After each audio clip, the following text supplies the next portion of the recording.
हमारे नबी के पीठ पर कौन सी निशानी थी जिसे देखकर यहूदी थर थर कांपने लगे और उनका चेहरा पीला पड़ गया? चलिए जानते हैं। काबा के पास दादा अब्दुल मुत्तलिब हुजूर सल्लल्लाहु अलैहि वसल्लम को अपने बिस्तर पर बिठाते, प्यार से खिलाते पिलाते और कभी गोद में झुलाते थे। मक्का के लोग कहते, ये बच्चा दूसरों से बिल्कुल अलग है, न कभी झूठ बोलना, न शोर शराबे वाले खेलों में दिलचस्पी, हमेशा दूसरों की मदद करना, बड़ों और बुजुर्गों का अदब करना, ये हमारे नबी की पहचान थी। ये वही दौर था जब अल्लाह ने नन्हे मोहम्मद सल्लल्लाहु अलैहि वसल्लम को बचपन में ही यतीमी और जुदाई का दर्द दिया, ताकि सब्र, हिम्मत और अल्लाह पर भरोसे का पैगाम पूरी उम्मत तक पहुँचे। हर गम, हर आंसू उन्हें उस जिम्मेदारी के लिए तैयार कर रही थी जिनसे उन्हें पूरी इंसानियत का रहनुमा बनना था। मक्का का बाजार उस दिन भी रौनक से भरा था। काबा के पास बुतों के सामने लोग हाथ उठाकर रो रहे थे, मगर सामने रखा पत्थर खामोश था, न सुनता न जवाब देता। उसी भीड़ में हमारे प्यारे नबी सल्लल्लाहु अलैहि वसल्लम खड़े थे। बच्चे उन्हें खेलने के लिए बुला रहे थे, मगर आपकी निगाहें आसमान की तरफ उठी हुई थी, जैसे दिल गवाही दे रहा हो कि ये पत्थर कुछ नहीं कर सकते, अल्लाह ही है जो हर आवाज को सुनता है। उस दिन बाजार में एक यहूदी आलिम भी मौजूद था। उसे तौरात और पुरानी किताबों का बहुत गहरा इल्म था। वो दूर खड़ा ये सब मंजर गौर से देख रहा था। उसके दिल में सवाल उठा, ये बच्चा दूसरों से अलग क्यों है? ये भूतों की तरफ क्यों नहीं देखता? इसकी निगाहें बार बार आसमान की तरफ क्यों उठ जाती हैं? वो धीरे धीरे हमारे नबी के पीछे पीछे चलने लगा। जैसे ही उसकी नजर आपके दोनों कंधों के बीच पड़ी, उसका चेहरा फीका पड़ गया। आपके कंधों के बीच मोहरे नबूवत साफ नजर आ रही थी। यहूदी थर थर कांपने लगा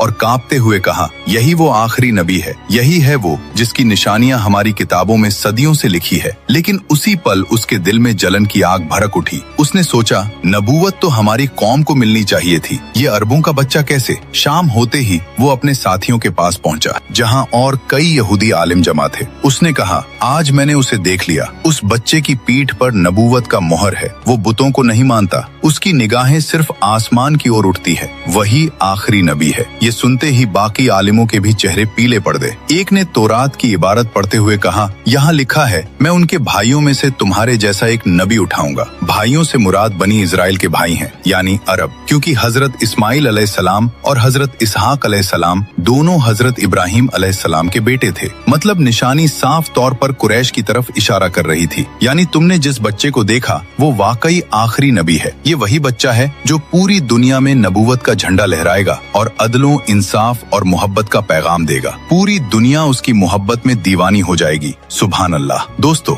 अगर आप भी नबी पाक के सच्चे दीवाने हैं तो दिल से लिखिए, आई लव मोहम्मद, और अगले पार्ट के लिए सब्सक्राइब जरूर करें।